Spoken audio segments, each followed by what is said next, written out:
stand by for a few moments because we want to bring in Illinois Democratic Congressman Brad Schneider.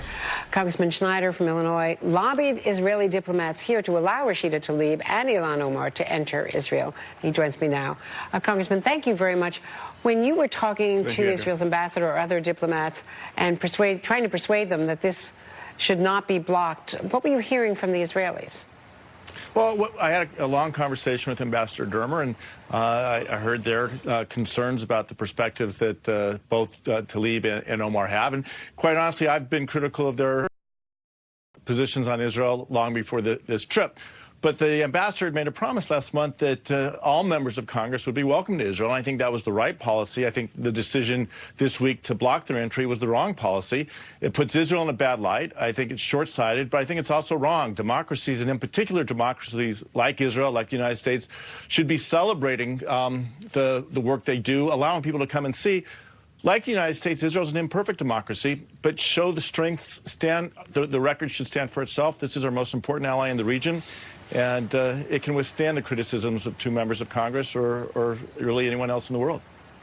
And, Congressman, the large amounts of foreign military aid to both Egypt and Israel coming out of Camp David all the way back in 1979 with President Jimmy Carter, that has been sacrosanct. And right. Republican and Democratic administrations, despite at times tension with Israel over settlements, for instance, from previous presidents, Democrat and Republican presidents, that's not going to be touched, is it? There may be some controversy over it. Do you think that that could be at stake if this policy continues? Well, I worry about it. I worry Israel has two significant existential threats. The first is Iran in all of its forms, and we need to make sure not only that Iran can never get a nuclear weapon, but push against them in Syria, their support of Hezbollah.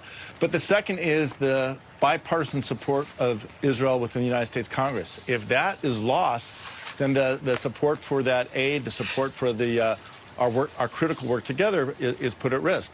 Last month, I had the privilege of leading a resolution. We got 390 members of Congress to vote in support of Israel, the U.S.-Israel relationship, Israel's security, and the commitment to a negotiated two-state solution and the condemnation of the global BDS movement.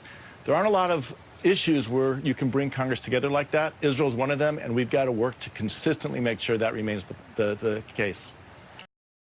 The timing is also terrible from Israel's perspective when you think about the fact that they are always under fire at the United Nations General Assembly meetings when the world gathers at the end of September, and unfairly under fire in many cases from different parts of the world. And now there's going to be a lot more criticism of them for caving in to the president's pressure. Well, part of the reason BDS is so awful is that it's anti-Semitic. The boycott, divestment, right. and sanctions movement. It denies the Jewish aspiration for a state. It refuses to support a two-state solution, negotiated solution between Israelis and Palestinians. It stands in the way of peace. But it is an effort to delegitimize Israel, and it will find fertile ground when the UN meets next month. That's why the bipartisan support in Congress for Israel remains so important, why I wanted to make sure we had the vote on the resolution last month that shows that 398 members, more than 95% of the Congress, supporting an issue, I think is a pretty strong statement, and I'm going to work to make sure that we retain that support. Congressman Schneider, thank you very much for being with us. Thanks again. Andrea, thank you. You bet. And let's bring back Chris